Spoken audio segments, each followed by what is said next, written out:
क्षतिग्रस्त बीज जल की सतह पर क्या करने लगेंगे? तैरना या तैरने? तैरने लगेंगे। उसके अकॉर्डिंग बोलो। फसल उगाने के लिए पर्याप्त सूर्य का प्रकाश एवं मिट्टी से खाली स्थान तथा खाली स्थान आवश्यक है। जल तथा पोषक। जल तथा पोषक। बैठ जाओ।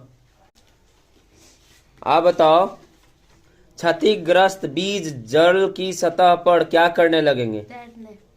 फसल उगाने के लिए पर्याप्त सूर्य का प्रकाश एवं मिट्टी से खाली स्थान तथा खाली स्थान आवश्यक है। तैयारी। फसल उगाने के लिए पर्याप्त सूर्य का प्रकाश एवं मिट्टी से जल तथा पोषक। अब एक और क्वेश्चन।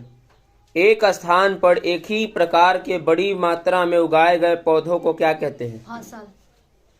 फसल उगाने से पहले प्रथम चरण मिट्टी की क्या क्या होती है? तैयारी। बैठ जाओ। तुम बताओ, एक स्थान पर एक ही प्रकार के बड़ी मात्रा में उगाए गए पौधों को क्या कहते हैं? फसल।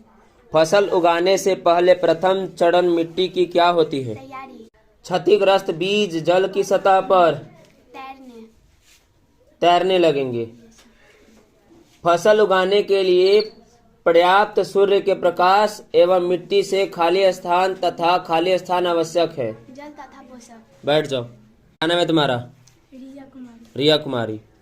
आप बताओ, क्षतिग्रस्त बीज जल की सतह पर क्या करने लगेंगे? तैरने लगेंगे। फसल उगाने के लिए पर्याप्त सूर्य का प्रकाश एवं मिट्टी से खाली स्थान तथा खाली स्थान आवश्यक है। जल तथा पोषक। जल तथा पोषक। एक स्थान पर एक ही प्रकार की बड़ी मात्रा में उगाए गए पौधों को क्या कहते हैं? फसल। फसल उगाने से पहले प्रथम चरण क्या की जाती है? मिट्टी की तैयारी। बैठो। तुम बताओ, एक स्थान पर एक ही प्रकार के बड़ी मात्रा में उगाए गए पौधों को क्या कहते हैं? फसल। कस के बोलना। फसल। फसल उगाने से पहले प्रथम चरण मिट्टी की होती है। तैयारी होती है। Very good.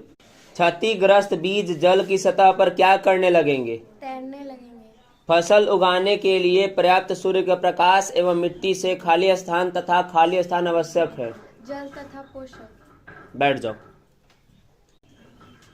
आप बताओ, क्षतिग्रस्त बीज जल की सतह पर क्या करने लगेंगे? तैरने। फसल उगाने के लिए पर्याप्त सूर्य का प्रकाश एवं मिट्टी से खाली स्थान तथा खाली स्थान आवश्यक है। जल तथा पोषण। बैठ जाओ।